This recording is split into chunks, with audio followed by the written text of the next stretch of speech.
kindly sit down. Thank you for the courtesy. Troop Commander, sir, could you give the tikas pahinga for the men? Tikas. Ha! Lipunan. Tikas. Ha! Thank you, sir.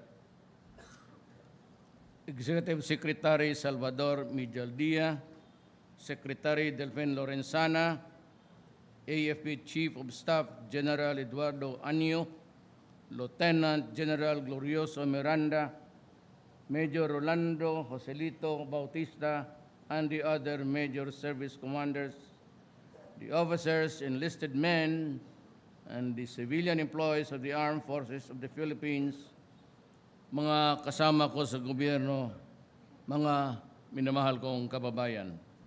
Let me just put aside itong prepared speech.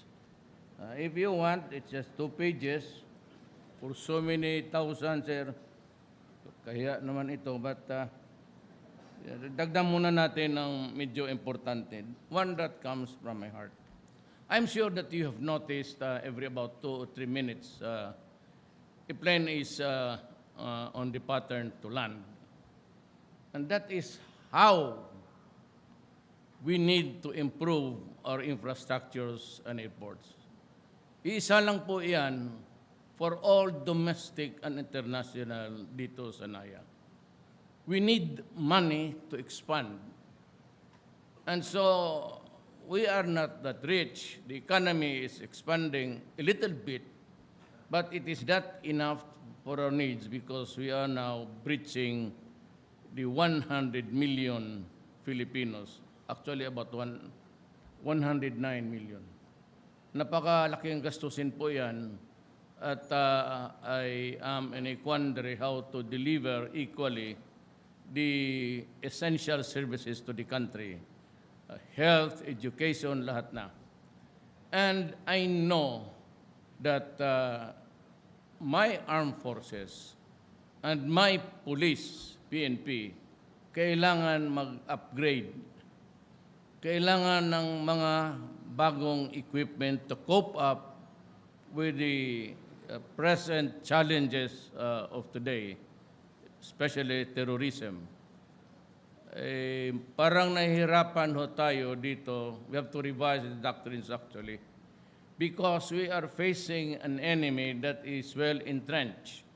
And it is an urban fighting, and as an experience from the Middle East, takes a lot about half a year or 3 months, and I am not surprised, and you should not be surprised that it has taken this long really to move inch for inch because of the prepositioned maneuvers by the enemies and the fact that you have to breach semento pati bakal. And that takes a lot of hard work. Kaya inabot tayo ng ganito kasi the terrain has changed considerably. Maybe you'd want to take a look at seriously at how Mosul, Aleppo, and the rest of the territories that have been taken now and how long it has been for them to do it. It's almost 1 year, 2 years. Maswerte tayo dito in a very short time, and I would credit it to the Armed Forces of the Philippines and the toil of the Philippine National Police. Hindi ho madali yung trabaho na yun. And that is why to show my solidarity with you, and of course, the pain that my soldiers and my policemen are dying. And that is why if I could make it sometimes, I go to Marawi just to be with you and talk to you. Kasi po ako yung nag-declare ng martial law. And ako yung I sent you there for some to die, to be brutal about it. I do not want it. I would never have thought I would have done it. But because of the terroristic activities all over the world, we have to meet the challenges. And in the process, talagang i-declare ko or else I would be impeached for not only the ignorance but maybe the outright gross negligence of a president. So wala ho akong magawa. It was to the higher interest of the nation because our duty, my duty, are fundamentally the same. And when I talk my oath of office, and you'd understand, read it between the lines, and it says there in abbreviated form, just like yours, that our duty, in not so many few words, is to protect the people and preserve the Republic of the Philippines. That is why it is a burden to me as it is on you. You are not less important than me. And so you are all co-workers in government. It's just a matter of the echelons of order. And that is it, because we are a democracy and we elect leader. Hanggang dyan lang. Kaya those elected, even if they turn out to be son of a bitch, pagka pinili ng tao, talaga magtitiis ka sa, yan ang pinili ng tao eh. Problem is, unfortunately, some are really are and some are not. So, ito ang proposal ni Dominguez. I know that wala kaming definite source. I promise to leave you a 50 billion just for education. Kasi limitado, well, it's free. Sagot na naman lahat. It includes everybody. But yung, 5 years, 4 years, and then there are really some brilliant Filipinos coming from the families of the soldiers who would be an asset to the country. And it behooves upon us to support their education well beyond the normal years of getting a good education. Doctor, abogado, accountant, hindi ito matatapos. Yung mga tatay namin, AA lang, Associate in Arts. Tapos, pwede na sila sa bar, College of Law, then sa bar. Kaming inabot namin, it's a good 9 years. Pati kung paghintay sa result sa bar, it's about 10 years. So, alam ko na mahirapan tayo. Kita maglanding na naman ito. How do we absorb the people and the aircrafts? We are hard put really for money. So ganito ang proposal ni Dominguez. By the way, the next assignment of General Miranda, mga first week of November. Huwag naman yun sa araw ng patay. Maybe a few days after, because we all go home to the provinces to honor our dead, he will be serving in the board. Alam mo kasi, itong basis conversion authority board, walang military. Inyo to eh. Pati ang clerk. Sabi ni Dominguez, give it to the armed forces. You can join any venture with the private, joint venture. Or ipalis na lang yun long term. Ang yung makuha ninyo na pera, malaki ito. And I'll give you a land, you can choose, total sundalo naman kayo. You can choose the Clark Air Base or any other base that's not operating. You can convert it to an ordinary campo then with an airstrip. Paghanap na lang kayo, I'll give you this place, lahat nito, with a one sole condition. Yung lahat kikitain ninyo, diretso sa inyo. At gawain ninyo ang gusto ninyong gawin to modernize. Pera yan, malaking pera yan. Just start to list here sa mga trillion ito. But I would need the money in the coming years also to meet your expenses. For one, baka hindi alam ng mga asawa ninyo, dublado na yung sweldo ninyo come January. Nakita ko doon sa schedule, ang pinakamalaking kita, ang mga general. Kasali na yung nag-retire. Ang sa retire, mabuti kay maghapi-happy na lang sila sa sweldo nila. Yung nasa active, talagang pagpapawisan mo pa. So then I promise that before I leave, which is a very, very short time constraint, about mga 4 years na lang, 5. I would want to leave the presidency with a strong army and a strong police. If the police must better come up with a standard of discipline. That's one statement that I can give you today. But we need the equipment to meet the challenges. Gusto ko yung strong army, not for anything. Wala silang matakot yan. Ay, gamitin mo yung army, baka kurne naman yan. After my term or earlier, maybe I will go. But I must live with a strong army that would really be capable of a simultaneous attack. Archipelago tayo eh. I would not want to invent a situation because I would be suggesting something that is lousy. You can just imagine, we are fighting the new People's Army. At this stage, I am not ready to talk to them because it is not good for the country. Kung para lang sa bayan, okay yan. But the way that it is now, ayaw ko. And maybe it would take some time to, maybe another president to do it. Sabi ko, it's been 50 years.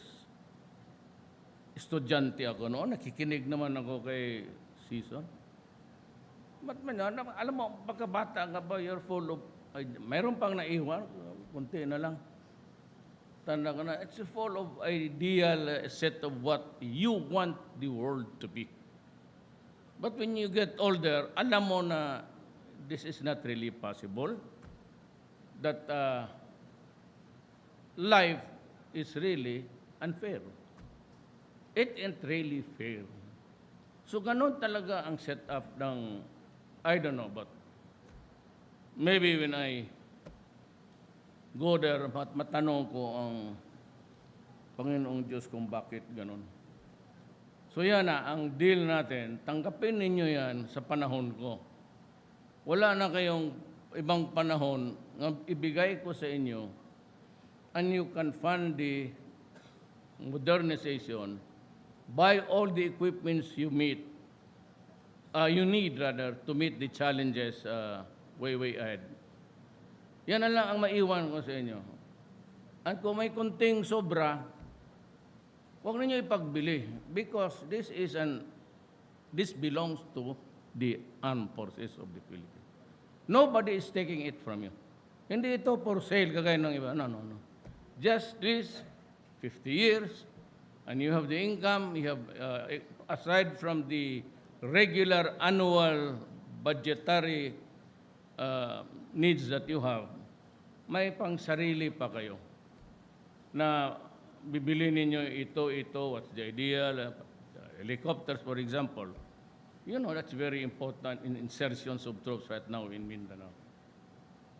Nasasaktan nga ako, sinabi ko sa leadership, ilang beses na time when you leave the camp and a few minutes later there's an ambush. So can you find a way of getting to your destination without this? I leave it up to you. But if I have the money, I'll buy you the helicopters, but not that much. But if you can just avoid the situations that I'm talking about, it really pains me that we would be at the receiving end when we are stronger at mas matapang ang sundalo ko kaysa kanila. And yet sometimes we have a wallop. So these are the things that you have to improve on. And that is my deal. I said, nobody is taking your land, it's yours. Go into a joint venture or lease it on a long term.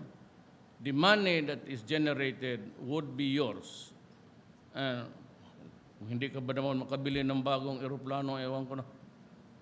Karaming, itong lupa na ito, it is a very sentimental journey for that. But, you know, I said, we have to move on. And, ang maitulong na lang ninyo sa bayan is maghanap na lang kayong ng sariling pera para sa inyo. And this could involve trillions. Palagay ko pa naman, baski you can change your salary, improve on your salary every 6 months, okay na siguro yan. But the most important thing that you must know is that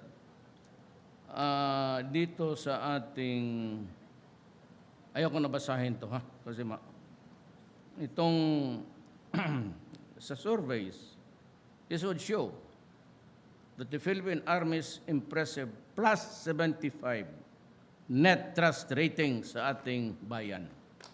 First semester of 2017 is a testament of our troops' commitment to protect our people and defend the democratic rights. Maintain your loyalty to the Constitution and to the flag.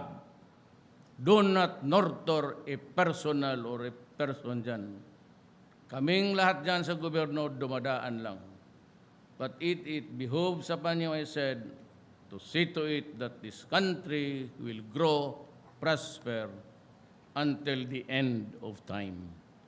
Kaya nga tayo dito, because one day, your son, grandson, will be standing there or here in the stage, running the affairs of the country.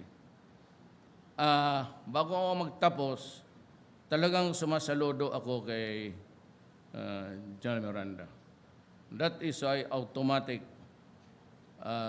he will be a member of the board sa itong conversion na ito. Nagpapatakbo nito, walang military dyan.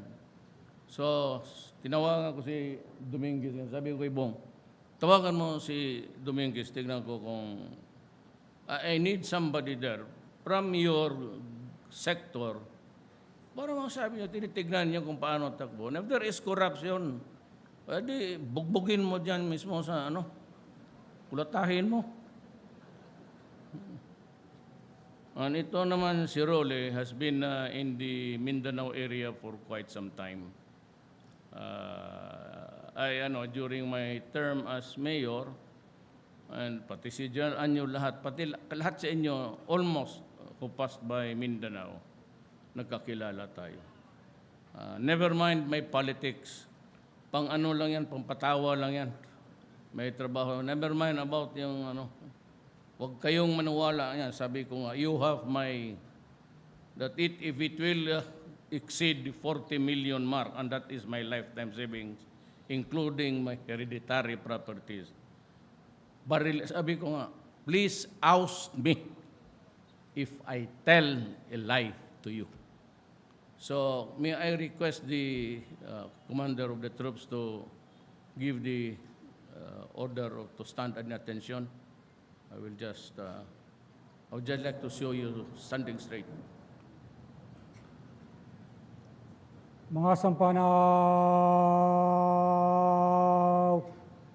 Ta! Ito, ginagawa ko ito sa lahat ng lugar. Baski saan. Kasi ako pa military lang. Pretend lang ako kasi si Sir. Sa totoo talaga, since kindergarten, wala akong medalya yung ganong karami. Baski tansan, wala. Sa malas ko. Okay, look at the planes that are coming in. We have to improve. So, kanya-kanya tayong dito. I will give you a chance to improve on everything. But before I end my speech, let me stand before you.